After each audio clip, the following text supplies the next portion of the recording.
வணக்கம் மக்களே! மிக முக்கியமான ஒரு தகவல். ஒரு மாவட்டத்தில் இவ்வளவு தற்காலிக ஆசிரியர்கள் இருக்காங்களா? இவ்வளவு தற்காலிக ஆசிரியர்களுக்கு இவ்வளவு சம்பளம் வெளியிட்டிருக்காங்க 3 மாசத்துக்கு. இதை தாண்டி என்ன தகவல் இந்த வீடியோல இருக்கும் அப்டின்னா, இந்த வீடியோவ லைக் பண்ணிட்டு மத்தவங்க ஷேர் பண்ணிடுங்க. சேனல சப்ஸ்கிரைப் பண்ணிக்கங்க. நெறைய அரசாங்கத்துடைய தகவல் எவிடன்ஸோட குடுக்குற சேனல்ல, நம்ம சேனலும் ஒரு சேனல் அப்டின்னா, கண்டிப்பா சேனல சப்ஸ்கிரைப் பண்ணிட்டு மத்தவங்க ஷேர் பண்ணுங்க. இந்த சேனல்ல எவிடன்ஸோட சரியான தகவல சரியான நேரத்தில குடுக்குறாங்கன்றத மத்தவங்களுக்கு தெரியப்படுத்திக்கங்க. உங்களோட வளர்ச்சியில் என்னுடைய பங்கு இருக்கு அப்டின்னா, என்னுடைய வளர்ச்சியிலும் உங்க பங்கு கண்டிப்பா இருக்கு. வாழ்த்துக்கள், நன்றிகள். இதில முக்கியமான தகவல் நான் என்ன பார்த்தேன் அப்டின்னா, ரொம்ப அதிர்ச்சியான தகவல் வந்து இதுதாங்க. இந்த 91 சீரியல் நம்பர் பாருங்க. ஒரு ஸ்கூல்ல 12 தற்காலிக ஆசிரியர் இருக்காங்க. அதுவும் என்ன நிலையில பார்த்தீங்கன்னா, பிஜி நிலையில. PG stream. டீச்சர்ஸ் டீட்டெயில்ஸ் பாருங்க. பிஜி. இது வந்து நாகப்பட்டினத்தில இந்த ஒரு ஸ்கூல்ல மட்டும் பார்த்தீங்கன்னா, 12 தற்காலிக ஆசிரியர்கள். இன்னொரு ஸ்கூல்ல பார்த்தீங்கன்னா, 8, 8 அப்படின்னு இருக்கு. அப்போ ஒட்டுமொத்தமா பார்க்கும்போது இது நாகப்பட்டினம் மட்டுங்க. நாகப்பட்டினத்தில் மட்டும் 265 முதுகலை பட்டதாரி ஆசிரியர்கள், தற்காலிக ஆசிரியர்களா இருக்காங்க. அனைத்து பாடத்தையும் சேர்த்து. பிடி 142 ஆசிரியர்கள் இருக்காங்க. எஸ்டிடி 14 ஆசிரியர்கள் இருக்காங்க. அப்போ இதுக்கெல்லாம் தேர்வு வருமா சார்னா, தேர்வுகள் வரும். அடுத்து 2027, 28, 29 இந்த காலகட்டத்தில திராவிட முன்னேற்றக் கழக ஆட்சியில என்ன நடந்ததோ அதே மாரி, டிவிக்கு ஆட்சி முடியறதுக்குள்ள ஒரு பிடி டிஆர்பி, ஒரு பிஜி டிஆர்பி, ஒரு எஸ்ஜிடி டிஆர்பி. பிஜி டிஆர்பிய பொறுத்தவரையும் 2027க்கு பிறகு 2028க்குள்ள வரும். பிடி டிஆர்பி உங்களுக்கு தெரியும், இப்போ அனௌன்ஸ் பண்ண போறாங்க. எஸ்ஜிடி 2027க்கு பிறகு 2030க்குள்ள ஒரே ஒரு தேர்வு தான். இப்போ இந்த தகவல வந்து நாம சின்னதா ஒரு பகுப்பாய்வு செஞ்சு பார்த்துடலாம். எங்கெல்லாம் அதிகமா இருக்கு, எங்கெல்லாம் குறைவா இருக்குன்னு. இதுவும் பாருங்க, இங்கேயும் பார்த்தீங்கன்னா 72, 73ல 10 பிஜி தற்காலிக ஆசிரியர்கள். 10, 10, 8, 6 அப்புறம் 11. அப்போ இந்த ஸ்கூலோட லிஸ்ட்டெல்லாம் வந்து எப்படி சொல்றேன், இதெல்லாம் கொஞ்சம் கூட மனசாட்சியே இல்லையா? அப்படின்றது தான் என் மனசுல தோணுச்சு.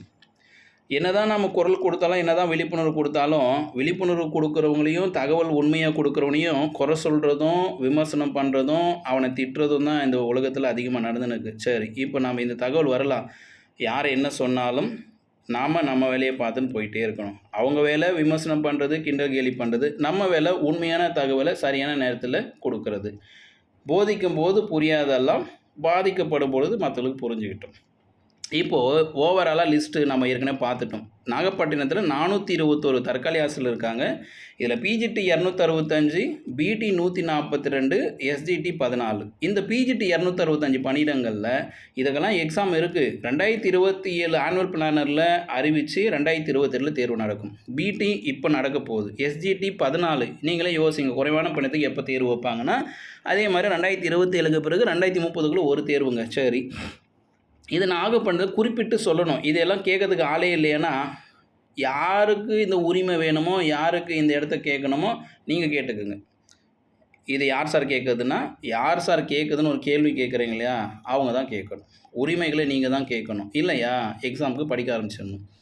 இப்போ பார்த்தீங்கன்னா, 12 நபர்கள்ங்க. இருக்கிறதுலே ஹையஸ்ட் இதுதாங்க.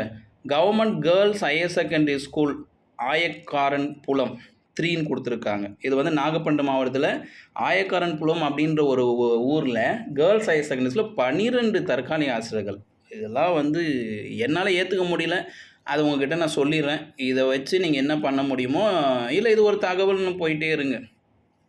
11 நபர்கள் அடுத்து வந்து கீழ்வேலூர் அப்படின்னு சொல்லிட்டு 11 நபர்கள், 10 நபர்கள் கவர்மெண்ட் ஹையர் செகண்டரி இது திருக்கண்ணபுரம், வளவன்குடி இந்த இடத்துல இது எத்தனை ஸ்கூலுக்கு பாருங்க, மொத்தம் 3 ஸ்கூல். 3 ஸ்கூல்ஸ்ல வந்து 10, 10 ஆசிரியர்கள் தனித்தனியா.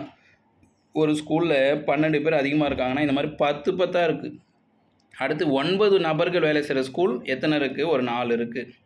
அம்பல், அப்புறம் உப்பளஞ்சேரி, தலைஞாயிறு, கருப்பம்புலம், அதுக்கப்புறம் 8 நபர்கள் வேலை செய்றது. பாலக்குறிச்சி, கோடியக்கரை, தகடூர் இங்கெல்லாம் பார்த்தீங்கன்னா 8 நபர்கள். அடுத்து நாகப்பட்டினம், திட்டச்சேரி, திருமகள் இதெல்லாம் திருமருக்கல் இங்கெல்லாம் 7 ஆசிரியர்கள் இருக்காங்க. இது அப்படியே டிசெண்டிங்கில போகும். 6 ஆசிரியர்கள், 5 ஆசிரியர்கள், 4 ஆசிரியர் இப்படி தான் நான் லிஸ்ட் எடுத்திருக்கேன்.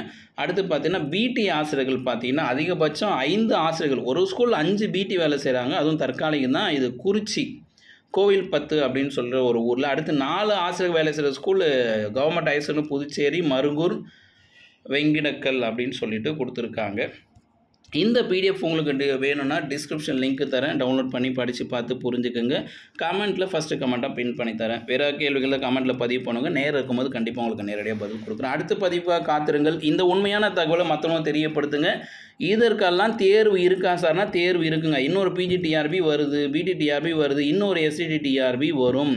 அதுக்கு நீங்கள் தயாராக இருங்க. இந்த தற்காலிக ஆசிரியர் பணியிடங்கள் எல்லாம் டிஆர்பி வழியாக இன்னொரு தேர்வு வச்சு நேரடி நியமனம் தான் நடக்கும். அதனால் நீங்கள் படித்து தயாராக இருக்க வேண்டியது உங்கள் கடமை. தேர்வு அறிவிக்கும் பொழுது அது குறைவான பணி இருந்தால் கூட அதில் வெற்றி பெற என்னுடைய வாழ்த்துக்கள்.